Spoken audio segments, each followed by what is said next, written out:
Hi everybody, this is Halleck with the X7OG.net. I'm going to make a little video walkthrough for YouTube on how to do the extended Foregrip mod version 2.0. It's the new way of doing it. We've all seen pretty much this one. This is the very first one I ever did. It's kind of dirty right now because I went playing the other day. You can see how there's the little notch where the two foregrips connected, and it's not perfect because you have this instead of having the notch right there where it looks seamless. So it's still pretty obvious that two foregrips were stuck together. So we're going to use these two foregrips that Badger Boy from the board sent me to do the mod for him, and we are going to use these to show you how to do the newer updated version of it. Alright, first thing first, you have to remove these side rails, obviously, so you can do your measurements and stuff. Take your Allen wrench set, and you're going to, of course, remove the rails. Alright, that's one down. Now you want to start on the other side. This is pretty self-explanatory, so I'll just skip over this part for you guys. So this one that we are going to be making is for a 14-inch barrel, a SCAR style extended foregrip. This is different than how you would make the H&K 416 style foregrip, but this is the type that Badger Boy requested. So the first thing to do is try to figure out on the foregrip half, which will be at the front of your paintball marker, figure out where you want to make the cut.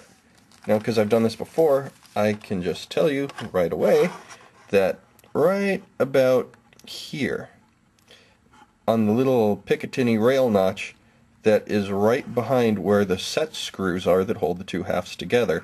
So if you cut from this line backwards, you will actually cut off this part too that sticks out a little bit and would make it obviously difficult to make your foregrip look like it's seamless. I just put some tape across the back right there where I'm going to cut. I'm going to cut with the chop saw on this back side, keeping everything from the left of the blue line over. I just put the tape there for a visual aid for you guys.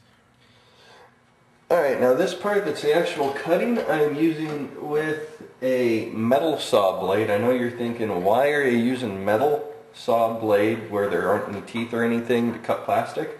Well, I just like it better. It's my preference, and it's a cleaner cut for me, and there's no chance of the teeth binding up on the plastic and shattering it. I've had it happen a couple times and lost about $200 in stuff from Wrap 4 because of it so far. So I'm going to be cutting right on the blue tape line. I know there's bad lighting in here, so sorry about that. Kids, get adult supervision before you do any cuts like this, and everyone else, wear safety glasses and watch your fingers.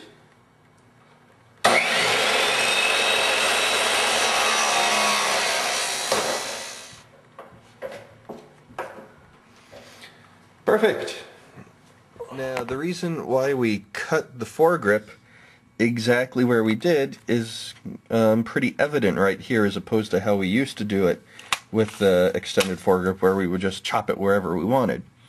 You could see by cutting it right where we did on the end of that one, we actually keep the little grooves, whatever the heck you want to call them here, perfectly intact, and that one ends right there. So when we smack the next part together, we'll make sure to try to continue pretty close to the same spacing and also be able to have the little gaps be continuous.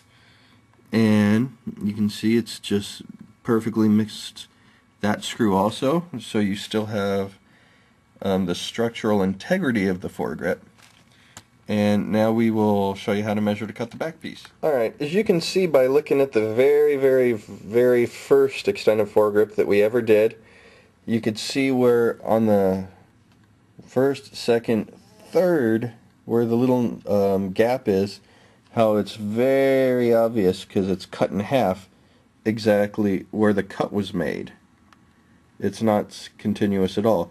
Where if we go up to the newer version, you can see it's much nicer on that one.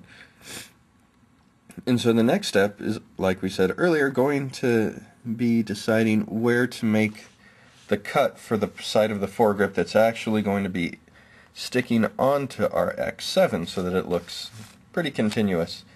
Now, the way that we have it set up right now, it's actually going to be about 1/8 or 1/4 of an inch longer than the version 1.01, but it'll be much more aesthetically pleasing, and I'll show you why in a second. So by taking the part that we just cut and sandwiching it onto the part that we haven't cut yet, you can see how the spacing for these things, I know you guys on the forums will know what they're called who are into firearms, but I don't know, how it's pretty consistent. But we got this big old thing right there, and also that just doesn't look right at all.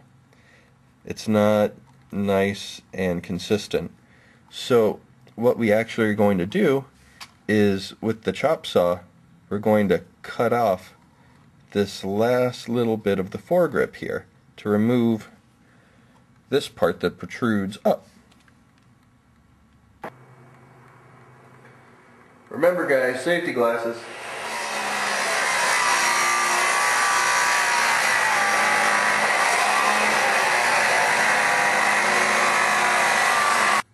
Alright, by putting the two pieces together, you can see that I actually need to cut just a little bit more off because it's nice and consistent, and then we got that which is just a little too wide.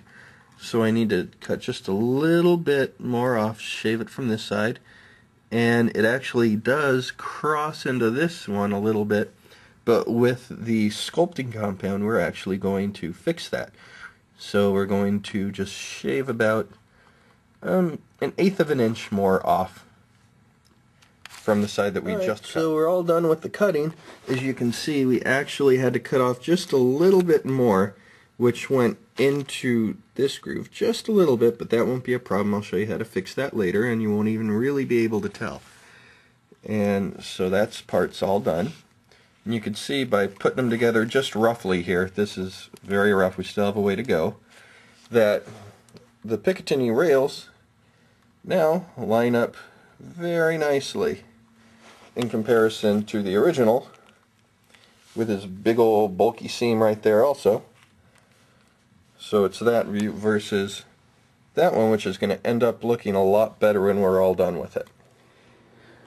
Alright, and you guys probably thought I was joking when I said I have to do all my modding on the carpet. So what we're going to do right now is we're going to take our Dremel with a little filing bit on it and a little grinder, and you could see from where we use the chop saw that all the seams are kind of rough and have like rough plastic over the edges, and we're just going to smooth all that out right now. Take your time, you don't want to rush through it, and be very careful that you don't cut too much into the regular pieces you want to keep. Just get off the shavings. Alright, so as you can see, well, it doesn't really matter how the inside is. You want to clean up a little bit obviously, but it doesn't really matter that much.